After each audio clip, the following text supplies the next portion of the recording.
Okay guys, welcome back to another video. In today's video we're actually in for a treat because not only are we using some heavy machinery, we're also using some techniques that I don't use too often and probably some of you have never ever seen.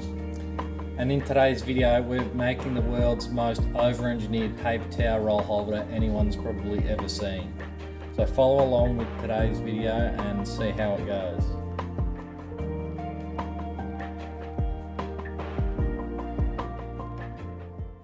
Okay guys, before I get in the actual build, I just want to preface this video by saying that I am trained on the machine that I'm using in this video. If you are not, and if you are not actually qualified to use a machine like this, just don't. It's not worth losing a finger, a hand, or even worse. So when considering projects, use tools within your limits, whether it's a power tool, a hand tool. Every tool comes with risk, but tools like this are extremely dangerous. So if you're not trained, just don't use it.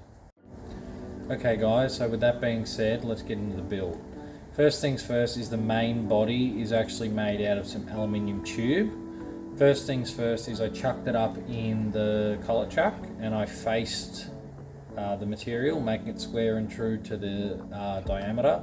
Then I extended the material out of the chuck, put the center in the end and machined the outside. Now the outside of this holder, or the tube as it is, isn't that critical. So I just wanted a good finish, so I took a few passes to get the finish that I wanted.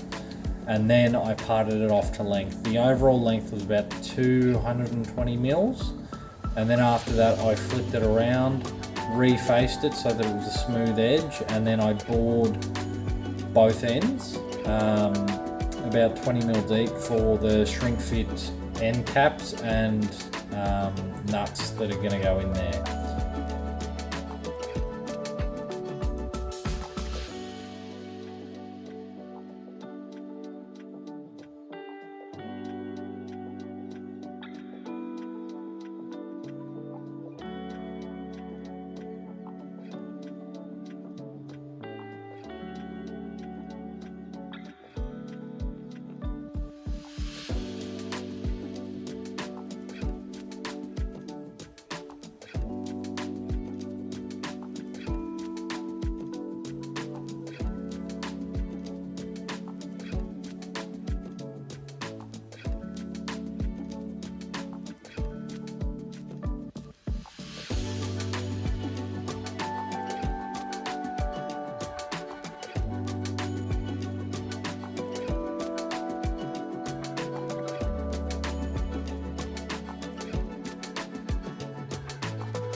Okay guys, so some of you might actually be wondering what machine I'm using. I'm actually using two machines. One is the Toss, which is actually quite an old machine from the early 80s, I think. It was made in a country that no longer exists called Czechoslovakia, I think.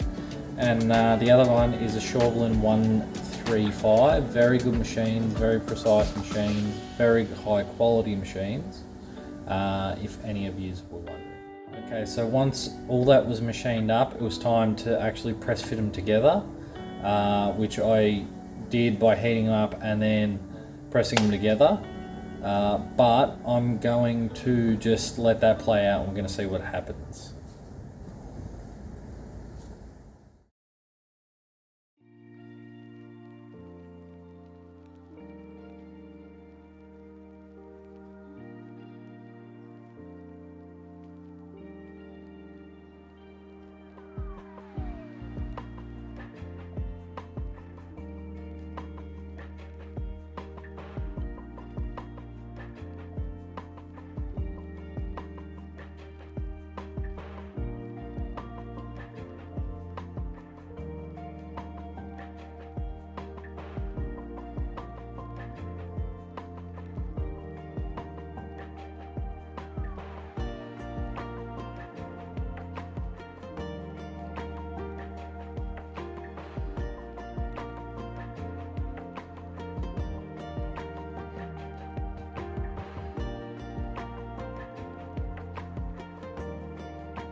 Okay guys, so as you just saw, I shrunk fit the end cap and the nut insert in. Now, as you did see, I did have to hammer on it a fair bit with the rubber mallet, and the actual effect of that is the top section of the tube is actually mushroomed out, which you can't really tell it too much, but I can, and it actually annoyed me so much that I went back and actually made another one. What I did this time was I made the clearances size for size, so as opposed to making one larger than the other and shrink fitting it in, I made them size for size, which still gives us a good hold. I shrunk fit them back in exactly like I did, but I didn't have to wail on them with a hammer.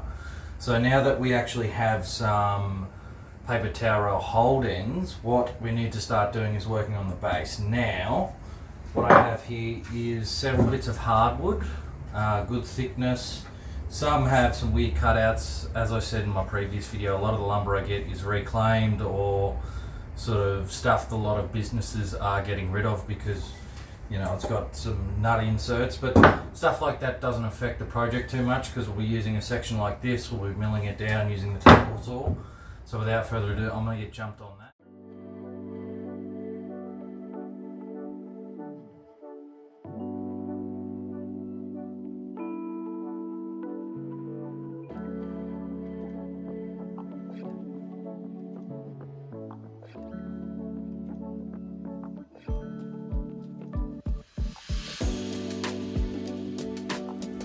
Okay guys, so as you just saw, I finished roughing out the bases, just a square, nothing too fancy. However, now I'm getting into more of the decorative features. I'm actually using a router and a round over bit to put a decorative edge on the top side of the base. For me, it's nothing too fancy. I've done it on heaps of projects before, but for some of you might have never seen it before.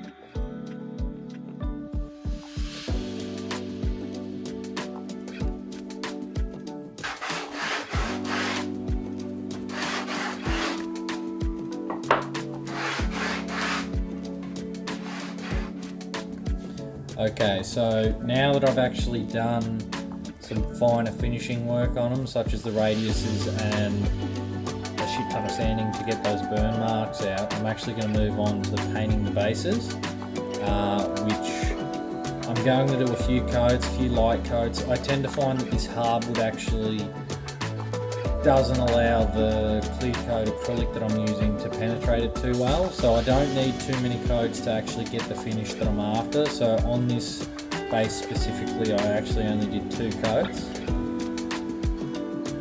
Okay guys, so now that the whole base is done, I'm going to move back over to the main body. One of the last things that we have to do is buff it and clear coat it. I'm just going to buff it with a standard buffing wheel on a bench grinder. Nothing too fancy, and before I clear coat it, I've got to make sure that it's wiped down with wax and grease remover because the buffing compound tends to stick to whatever you're buffing. So after you are done getting the finish that you want, you do have to wipe it off and clean it. Okay, and once the paint's dry, the next step for the base is to put the felt bottom on. I'm using contact adhesive, which for those of you that don't know, it's a type of glue that you put on both pieces that you want to glue together. You allow it to touch dry, and then after about 5 to 10 minutes you put them together. It creates a really strong bond. However, like any chemical that you use in the workshop, always read the safety instructions, make sure that you're following the procedures correctly and protecting yourself from the chemicals that you are using. Okay guys, so after the glue set up, I just trimmed the excess felt with a razor blade. It's not too thick of a felt, it's an acrylic felt, so it's all synthetic stuff. It's real easy to cut, real nice to work with, and I reckon the bases have come out really well.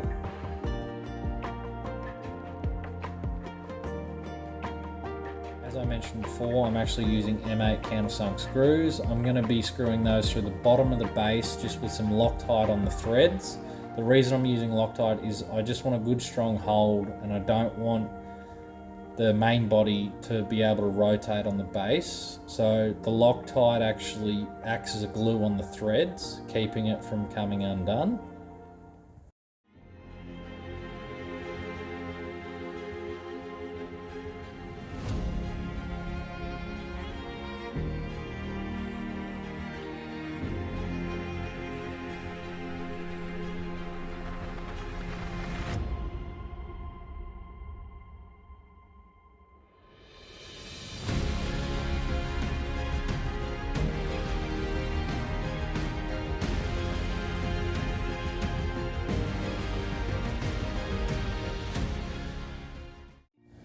Okay guys, so with that final fit up,